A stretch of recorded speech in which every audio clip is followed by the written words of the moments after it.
Hello friends, आज हम बात करेंगे मैथमेटिक्स के एक नए टॉपिक के बारे में। तो चलिए शुरू करते हैं। तो आज अपना टॉपिक है वेरिएशन। तो हम वेरिएशन के बारे में बात करेंगे। तो जनरली वेरिएशन की डेफिनेशन क्या है? तो वेरिएशन किसे कहते हैं? The changing of variable parameters is called as variation. मतलब कि जो डिफरेंट पैरामीटर्स में जो चेंज आ रहा है उसको बोलते हैं वेरिएशन। ठीक है। तो वेरिएशन के बहुत सारे अलग अलग मीनिंग भी होते हैं। ठीक है। तो आज हम सबसे पहले तो वेरिएशन के टाइप्स के बारे में बात करेंगे। तो टाइप्स ऑफ वेरिएशन। ठीक है। तो सबसे पहले तो हम बात करेंगे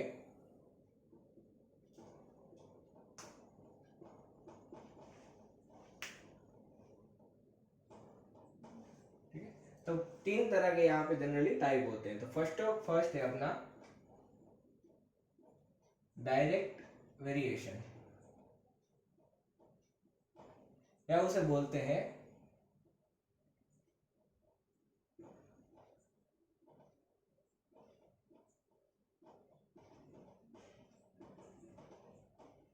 डायरेक्ट वेरिएशन, और उसको बोलते हैं डायरेक्टली प्रोपोर्शनल। अब डायरेक्टली प्रोपोर्शनल क्या होता है? यानी अगर मेरे पास दो कोई वेरिएबल दिए हैं, जैसे कि यहाँ पे ए और यहाँ पे बी मेरे वेरिएबल दिया हुआ है। ठीक है। तो प्रोपोर्शनलिटी या वेरिएशन को डिफाइन करने के लिए एक साइन, ये अल्फा यूज होता है। ठीक है। अल्फा आप इसे बोल सकते हैं। तो ए अल्फा बी आप ऐसा बोल सकते हैं। यानी ए प्रोपोर्शनल टू बी, इसको प्रोपोर्शनल बोलते हैं। ठीक है। तो ए प्रोपोर्शनल टू बी, यानी कि ए चेंज होगा रिस्पेक्ट टू बी। अगर मैं बात करूं, जैसे कि ये बी बढ़ रहा है तो ए भी बढ़ेगा, अगर बी कम हो रहा है तो ए भी कम होगा। यानी अगर एक आपको एग्जांपल दूं, तो जैसे कि अगर मैं बात करूं, तो हमें कोई ट्रिप में जाना है। ठीक है। तो ट्रिप में बस लेके जाना है। अब बस में सिर्फ 10 सीटें ही है। जैसे जैसे पैसेंजर बढ़ते जाएंगे वैसे वैसे बस की संख्या भी बढ़ती जाएगी। जैसे कि पैसेंजर 20 हो गए तो बस हमें 2 लेके जानी पड़ेगी, पैसेंजर 40 हो गए तो बस हमें 4 लेके जानी पड़ेगी। तो ऐसे, तो जैसे ही यहाँ पे बसेस बढ़ रही है, सॉरी पैसेंजर बढ़ रहे हैं, उसके साथ यहाँ पे बस की संख्या भी बढ़ रही है। तो ये क्या है? तो ये एक ही साथ बढ़ रहे हैं। ये बढ़ेगा तो ये बढ़ेगा, ये घटेगा तो ये भी घटेगा। तो इसलिए इसको बोलते हैं डायरेक्टली प्रोपोर्शनल। ठीक है। जब आप ये प्रोपोर्शनलिटी इसको निकालते हो तो ऐसा लिखते हैं हम। यहाँ पे के को बोलते हैं कांस्टेंट ऑफ प्रोपोर्शनल।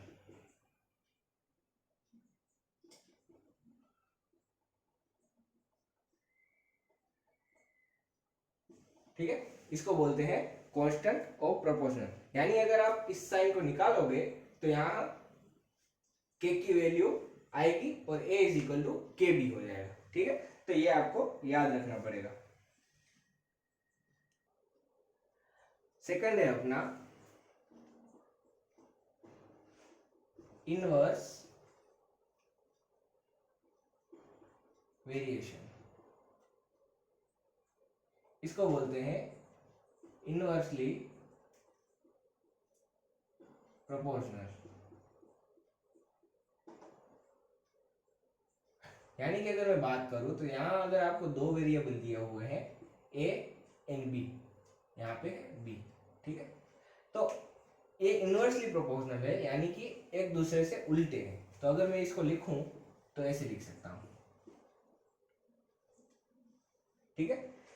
तो यहाँ पे अगर बी बढ़ेगा तो ए की वैल्यू डिक्रीज होगी, अगर बी कम होगा तो ए की वैल्यू इंक्रीज होगी। यानी ये कम होगा तो ये बढ़ेगा, ये बढ़ेगा तो ये कम होगा। तो ये इनवर्सली है एक दूसरे के, यानी उल्टा है एक दूसरे के। ठीक है।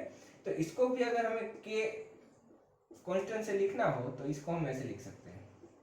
तो ये प्रोपोर्शनलिटी साइन निकल जाएगी तो कांस्टेंट ऑफ प्रोपोर्शनल आ जाएगा। ठीक है। अगर मैं इसका एक एग्जांपल दूं, तो जैसे कि अगर आप बात करें, तो जब आप कोई सामान लेने जा रहे हैं तो दुकान वाला आपको बोलेगा कि भाई अगर आप एक पीस ले रहे हो तो मैं आपको 10 रुपये लगाऊंगा। ठीक है। अगर आप उससे ज़्यादा लोगे तो मैं थोड़ा डिस्काउंट दूंगा और उससे 9 रुपये ले लूँगा। अगर उससे भी ज़्यादा लोगे तो मैं थोड़े पैसे आपको कम करते जाऊँगा। तो जैसे जैसे मेरे गुड्स की संख्या बढ़ती जाएगी वैसे उसकी प्राइस घटती जाएगी। ठीक है, तो इस तरह के एग्जांपल इनवर्सली प्रोपोर्शनल में आते हैं। फिर तीसरा आता है जिसका नाम है जॉइंट वेरिएशन। अब जॉइंट वेरिएशन किसे बोलते हैं? जैसे कि आपके पास एक वेरिएबल है, वो दो और वेरिएबल पे डिपेंड करता है। जैसे कि यहाँ पे मैं बात करूं ए और यहाँ पे मैं लिखूं दो वेरिएबल, तो अगर ए में चेंज होगा तो किसके रिस्पेक्ट में होगा? बी और सी। यानी अगर बी और सी में से एक में चेंज हुआ तो ए में भी चेंज होगा। तो ए किस पे डिपेंड करता है? ए बी पे भी डिपेंड करता है और ए सी पे भी डिपेंड करता है। अगर सी में चेंज आया तो ए चेंज होगा, बी में चेंज आया तो भी ए चेंज होगा। तो ये है अपना जॉइंट वेरिएशन। ठीक है, इसको भी लिखना होगा तो ऐसे लिख सकते हैं अगर ये साइन निकालनी हो तो। ठीक है, तो ये है अपने तीन जॉइंट वेरिएशन। एक था अपना डायरेक्ट वेरिएशन और एक था इनवर्स वेरिएशन। तो हमने ये तीनों टाइप्स देखे। ठीक है, तो एक और चीज यहाँ पे सीखने की है। जैसे कि अगर मैं बात करूं तो यहाँ पे अगर आप a प्रोपोर्शनल टू b है, ठीक है, तो a is equal to k B लिख सकते हैं। ठीक है, ऐसा हम लिख सकते हैं। तो अगर मैं यहाँ पे बात करूं तो अगर b में एक वैल्यू चेंज हो रही है, अगर मैं एग्जांपल ले लूं यहाँ पे, जैसे कि मैं अगर बात करूं कि a है यहाँ पे वो है 20 और b है यहाँ पे वो है 10। ठीक है, अगर मैं ऐसा एग्जांपल लेता हूँ तो अगर मैं यहाँ पे बात करूँ तो b में अगर मैं यहाँ पे 11 कर दूं तो यहाँ पे a में 21 नहीं होंगे। ठीक है, ये डायरेक्टली प्रोपोर्शनल है, यानी कि अगर b बढ़ेगा तो a भी बढ़ेगा। तो b अगर 11 बढ़ा तो a है वो 21 नहीं होगा। मतलब अगर यहाँ पे एक चेंज हुआ तो यहाँ पे भी एक चेंज हुआ, ऐसा जरूरी नहीं है। वो किस पे डिपेंड करेगा? तो वो k की वैल्यू पे डिपेंड करेगा। तो अगर मैं यहाँ पे बात करूँ तो यहाँ पे k की वैल्यू क्या आएगी? अगर मैं इसको एक इक्वेशन में पुट कर दूं तो a is equal to 20, k यहाँ पे 10, तो k की वैल्यू आएगी यहाँ पे 2। यानी कि अगर मैं यहाँ पे बात करूं तो अगर b में अगर मैं एक वैल्यू चेंज कर रहा हूं तो a में दो वैल्यू का चेंज आएगा। यानी अगर मैं बात करूं तो यहाँ पे अगर मैं बात करूं तो अगर मैं b में एक वैल्यू चेंज कर रहा हूं, जैसे कि मैं यहाँ पे एक वैल्यू चेंज की तो एक मैंने ऐड की तो यहाँ पे 11 हो गए, तो यहाँ पे a में आएंगे 22। ठीक है, क्यों? क्योंकि k की वैल्यू यहाँ पे है 2। तो ऐसे ही अगर मैं यहाँ पे 5 ऐड करूं, यानी इसमें मैं 5 ऐड करूं तो यहाँ पे होंगे 15। तो उसके हिसाब से अगर यहाँ पे आप वैल्यू पुट करोगे, जैसे कि यहाँ पे k की वैल्यू है 2, b की वैल्यू है 15, तो यहाँ पे आएंगे 30। तो यहाँ पे मैंने 5 ऐड किए तो यहाँ पे कितने ऐड हो गए? 10 ऐड हो गए। तो यानी a इज इक्वल टू 30। ठीक है, तो यहाँ पे जितना चेंज होगा उतना चेंज यहाँ पे होगा ऐसा जरूरी नहीं है। वो किस पे डिपेंड करेगा? तो वो k पे डिपेंड करेगा। तो k की वैल्यू हर बार आपको अलग अलग मिलेगी। ये डायरेक्ट जो प्रोपोर्शनल है उसमें अलग मिलेगी, इनडायरेक्टली प्रोपोर्शनल सॉरी ये इनवर्सली प्रोपोर्शनल है उसमें भी आपको k की वैल्यू अलग अलग मिल सकती है। ठीक है,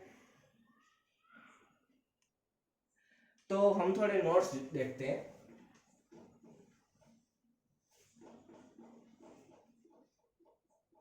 ठीक है, तो हमें ये याद रखने पड़ेंगे, थोड़ी प्रॉपर्टीज जैसे ही है। ठीक है, तो पहला है अपना कि अगर a प्रोपोर्शनल टू b आपको दिया हुआ है तो आप इसको ऐसे भी लिख सकते हैं b प्रोपोर्शनल टू a।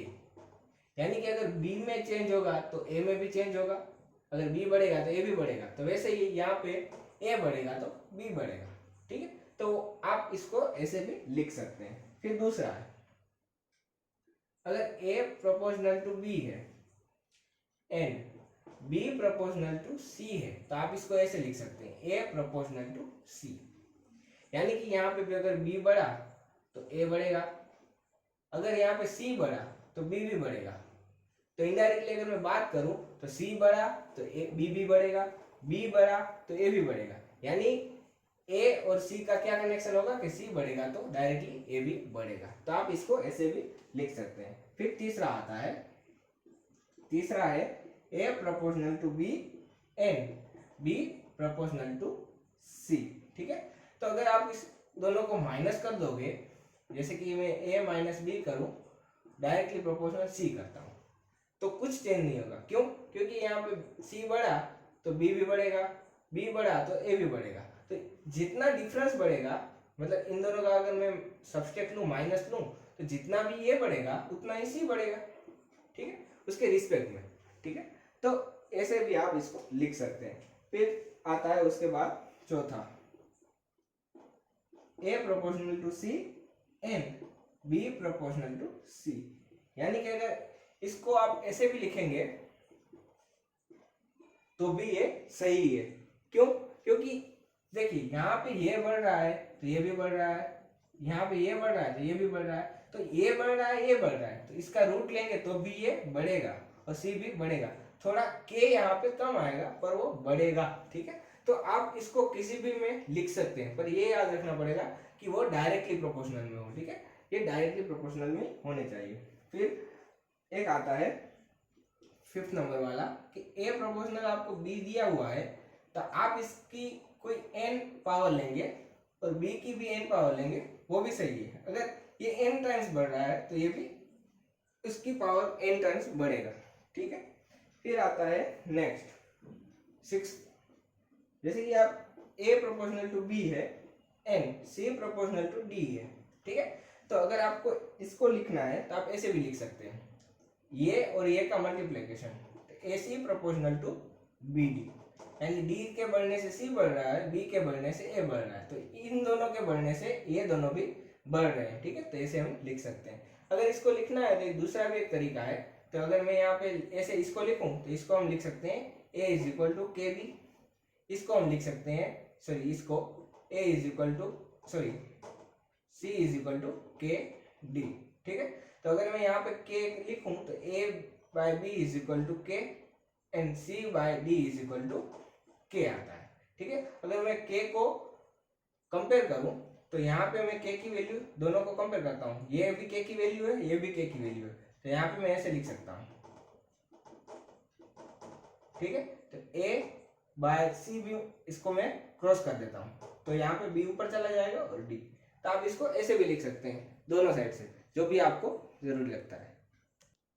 और एक लास्ट नोट है अपना 7 में क्या है, तो a proportional to b c आपको दिया हुआ है, तो आप इसको ऐसे भी लिख सकते हैं, b proportional to a c, इसके नीचे चला जाएगा, या फिर c proportional to a b, ठीक। दोनों तरीके से आप लिख सकते हैं, दोनों में आपका आंसर सेम ही आएगा, ठीक है। तो ये सारी प्रॉपर्टीज और नोट्स थी, ज्यादातर ये पूछते नहीं है, सिर्फ आपकी जानकारी के लिए, ठीक है। So thank you for watching.